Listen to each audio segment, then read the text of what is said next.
ଜଗତସିଂହପୁର ଜିଲ୍ଲା ତିର୍ତ୍ତୋଲ ବ୍ଲକ ଅନ୍ତର୍ଗତ ସୁଜାଉଦି ନଗରପାଟଣାଠାରେ ମା ନାରାୟଣୀଙ୍କ ବାର୍ଷିକ ଉତ୍ସବ ଅନୁଷ୍ଠିତ ହୋଇଯାଇଛି। ଏହି ଶକ୍ତିପୀଠରେ 3 ଦିନ ବ୍ୟାପୀ ବିଶ୍ୱ ଶାନ୍ତି ମହାଯଜ୍ଞ ଓ ଅଷ୍ଟମ ପ୍ରହରୀ ନାମଯଜ୍ଞ ସଂକୀର୍ତ୍ତନ ହୋଇଥିଲା। ପୂର୍ଣ୍ଣତୋୟା ମହାନଦୀରୁ କଳସ ବୁଡ଼ାଇ ମହିଳା ଓ ପୁରୁଷମାନେ ଏକ ବିରାଟ ଶୋଭାଯାତ୍ରାରେ ମାଙ୍କ ଯଜ୍ଞପୀଠକୁ ଘେନି ଆସିଥିଲେ ଏବଂ ମାଙ୍କ ଯଜ୍ଞପୀଠ ସ୍ଥଳୀରେ କଳସ ସ୍ଥାପନା କରାଯାଇଥିଲା।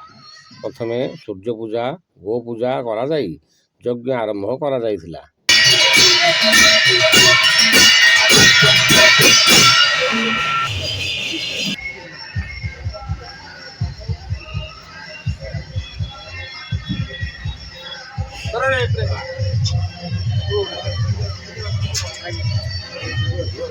ପ୍ରଥମେ ସୂର୍ଯ୍ୟ ପୂଜା, ଗୋ ପୂଜା କରାଯାଇ ଯଜ୍ଞ ଆରମ୍ଭ କରାଯାଇଥିଲା।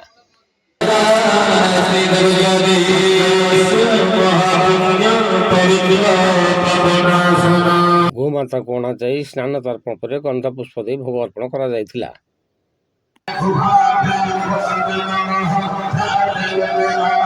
ଅନୁଷ୍ଠିତ ହେଉଥିବା ଅଷ୍ଟମ ପ୍ରହରୀ ନାମ ଯଜ୍ଞରେ ସାଧାରଣ ଲୋକ ଓ ସଂକୀର୍ତ୍ତନ ଦଳ ବଡ଼ ଆନନ୍ଦ ଉତ୍ସାହର ସହ ସଂକୀର୍ତ୍ତନ କରିବା ଦେଖାଯାଇଥିଲା।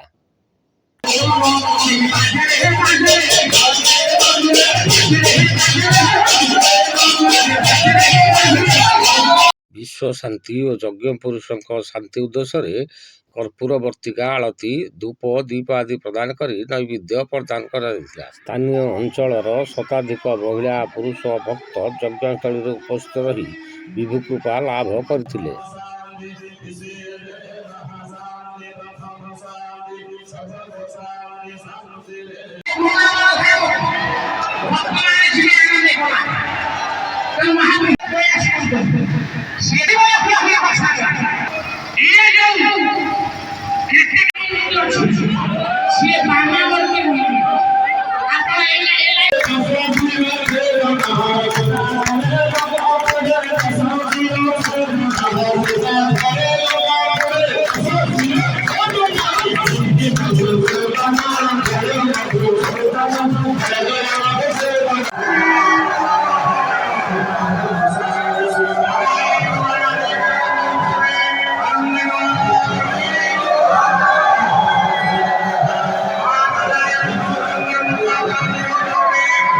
ହରିବୋଲ ହୁଳହୁଳି ଶବ୍ଦରେ ଗଗନ ପବନ ପ୍ରକମ୍ପିତ ହୋଇ ଏକ ଭାବାବେଗ ପରିବେଶ ସୃଷ୍ଟି କରୁଥିଲା, ଯାହା ଭଗବାନଙ୍କ ହୃଦୟ ସହିତ ଏକାକାର ହୋଇଯାଇଥିଲା। ଭକ୍ତଙ୍କ ହୃଦୟ ଥରି ପଡ଼ୁଥିଲା। ଆକାଶରୁ ଯେପରି ଭାବାଧାରା ଭକ୍ତ ପରିବେଶରେ ଭକ୍ତମୟ ହୋଇଉଠୁଥିଲା। ଏହି ଯଜ୍ଞସ୍ଥଳୀ ଜୟ ନାରାୟଣୀ, ଜୟ ନାରାୟଣୀ, ଜୟ ନାରାୟଣୀ।